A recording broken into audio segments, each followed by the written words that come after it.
All right, so this is a tutorial of all the information that we went through as far as the first week of introducing Illustrator. So this is your home screen here. You're going to go to New File. So up here are different templates that you can use for different types of media, obviously film, mobile, web. We're going to stick with print for now. And we're going to go over here. This is where you're going to title your work. So usually we would title it whatever the project name is, underscore, and then you'll write your name. An important feature is it usually defaults to points for how they measure. Click down. We want to keep it to inches, okay?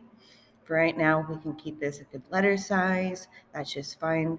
And we're going to leave all this stuff alone and then go to create. So this is referred to as your artboard or canvas. The first thing that I want to show you is my magnifying glass, which will help quite a bit. If you can see, there's a little plus sign in there that's going to allow you to go in a little bit closer. If you hold down Alt, you see now there's a subtraction sign, and that will allow you to move out. Okay.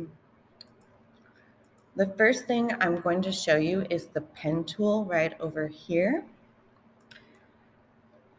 And I'm going to get rid of this guy. We'll talk about him in a second. Okay, so our pen tool is very, very helpful. I'm just going to click right here. And you can see there's a line segment that's still connected. This little blue square is called my anchor point, right? And this is my line segment. If I hold down Shift, it's going to kind of lock into 3 positions, right? Vertical, 45-degree angle, and then horizontal. Okay, so I'm holding down Shift to do that. I'm just going to click again. And then here you see that it's still connected, right? Hold down Shift. Let's say I'm going to make the top of a castle. You notice that there's that pink line. Those are just helpful guides for you. Here we go, just making some lines. Now say I wanted to end this line segment. All I'm going to have to do is press Escape.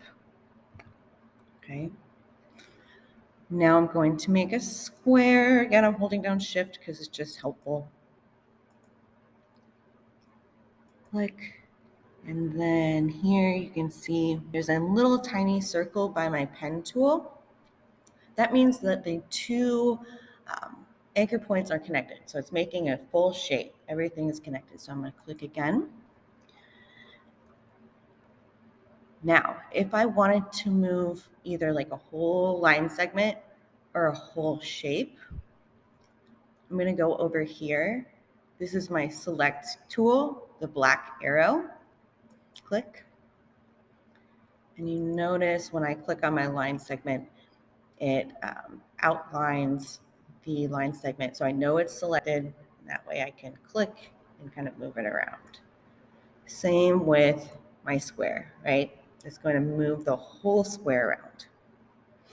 If I wanted to adjust or manipulate a single anchor, I'm going to go to my direct select tool.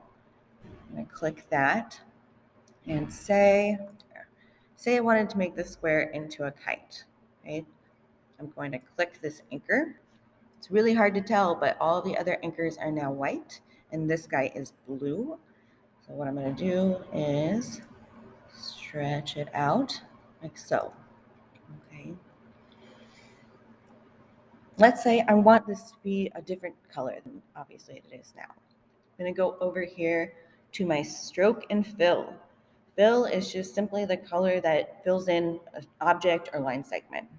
Stroke is just simply the outline. Right now, that red line means that it's translucent.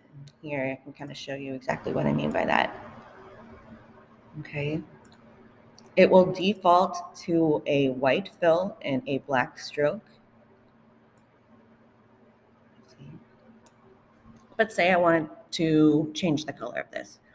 First of all, I'm going to make sure that my fill, the white box, is above the stroke or the window, right? And I'm going to double click.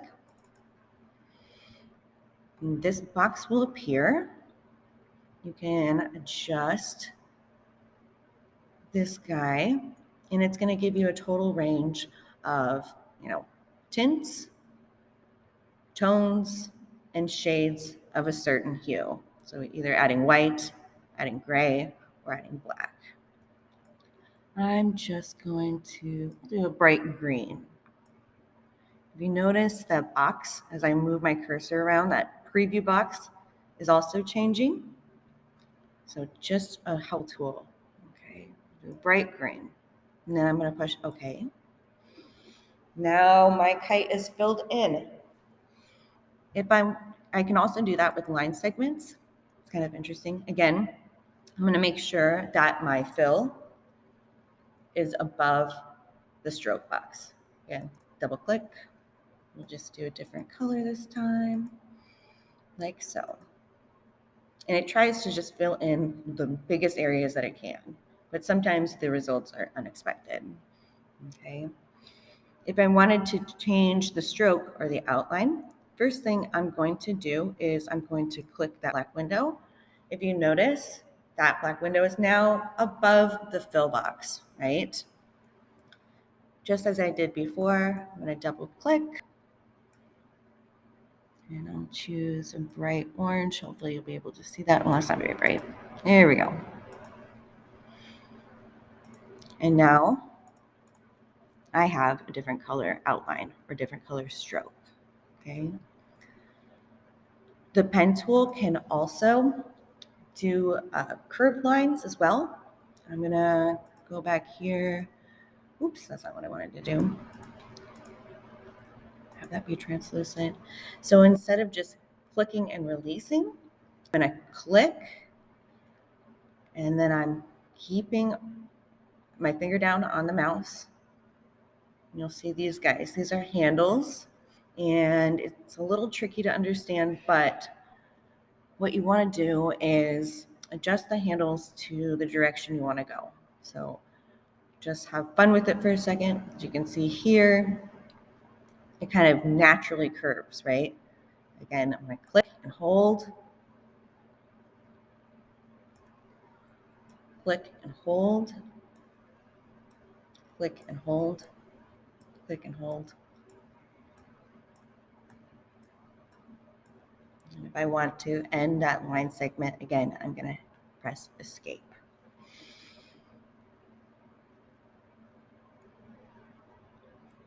So again, if I want to move this entire line segment, I'm going to use my selection tool.